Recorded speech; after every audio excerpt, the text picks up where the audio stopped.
जब अहंकार देवताओं के मन में भी प्रवेश कर जाए तो क्या होता है? क्या आपने कभी सोचा है कि ब्रह्मा और विष्णु जैसे महान देवता भी एक दूसरे से युद्ध कर सकते हैं? और जब पूरा ब्रह्मांड विनाश के कगार पर पहुंच जाए तो कौन उसे बचाता है?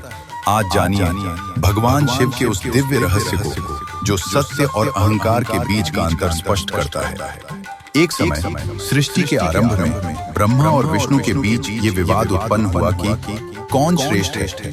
ये विवाद धीरे धीरे अहंकार में बदल गया और देखते ही देखते दोनों देवता युद्ध के लिए तैयार हो गए। देवताओं के लोक में भय छा गया क्योंकि ये कोई साधारण युद्ध नहीं था, ये सृष्टि के दो स्तंभों का टकराव था। सभी देवता भयभीत होकर भगवान शिव के पास पहुंचे। वे बोले, हे महादेव, इस विनाश को रोकिए, अन्यथा तीनों लोक नष्ट हो जाएंगे। शिव जी मुस्कुराए और शांत स्वर में बोले, हे देवताओं, मुझे ये सब पहले से ज्ञात है। इसके बाद महादेव ने अपने गणों को आदेश दिया युद्ध भूमि की ओर चलने का। चारों ओर शंखनाद गूंज उठा, आकाश में दिव्य संगीत बजने लगा। भगवान शिव ओम के आकार वाले दिव्य रथ पर सवार हुए। माता पार्वती उनके साथ थीं। उनके पीछे पीछे इंद्र सहित सभी देवता भव्य शोभा यात्रा में निकल पड़े। उधर युद्ध अपने चरम पर पहुंच चुका था। ब्रह्मा और विष्णु एक दूसरे को समाप्त करने के लिए अपने सबसे शक्तिशाली अस्त्रों का प्रयोग कर रहे थे, माहेश्वरास्त्र और पाशुपतास्त्र। उनकी ज्वालाओं से तीनों लोक जलने लगे, धरती कांपने लगी, आकाश विचलित हो उठा। ऐसा प्रतीत हो रहा था मानो प्रलय आ चुका होगा। तभी अचानक उन दोनों के बीच एक अद्भुत अनंत अग्निस्तंभ प्रकट हुआ।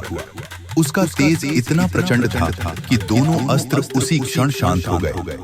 न उसकी शुरुआत दिखाई देती थी, न उसका अंत। पूरा ब्रह्मांड उस रहस्य को देखकर स्तब्ध रह गया।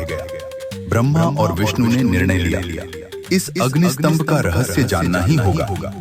विष्णु ने वराह सुअर रूप धारण किया और उसकी जड़ खोजने के लिए पाताल की ओर चले गए। ब्रह्मा हंस बनकर उसके अंत की खोज में आकाश की ओर उड़ चले। हजारों वर्षों तक खोजने के बाद भी दोनों को कुछ नहीं मिला। विष्णु थक कर लौट आए और विनम्रता से स्वीकार किया कि मैं इसका अंत नहीं खोज सका। लेकिन ब्रह्मा अहंकार में आकर केतकी पुष्प को झूठ बोलने के लिए मना लेते हैं और वापस आकर कहते हैं, मैंने इसका अंत देख लिया है। केतकी पुष्प भी उनकी झूठी गवाही देता है। विष्णु उस बात को सत्य मानकर ब्रह्मा को प्रणाम कर देते हैं। तभी उस अग्निस्तंभ से स्वयं भगवान शिव प्रकट होते हैं। विष्णु कांपते हुए उनके चरणों में गिर पड़ते हैं और अपनी भूल स्वीकार कर लेते हैं। उनकी विनम्रता और सत्यनिष्ठा देखकर शिवजी अत्यंत प्रसन्न हो जाते हैं। भगवान शिव बोले, हे वत्स, तुमने सत्य का साथ दिया, इसलिए तुम मेरे समान पूज्य बनोगे। तुम्हारी पृथक मूर्ति स्थापित होगी और संसार में तुम्हारा उत्सव पूर्वक पूजन किया जाएगा। इस प्रकार अहंकार हार गया और सत्य की विजय हुई। सीख, झूठ से क्षणिक लाभ मिल सकता है, लेकिन सत्य ही आपको भगवान के समान ऊंचाई तक ले जाता है।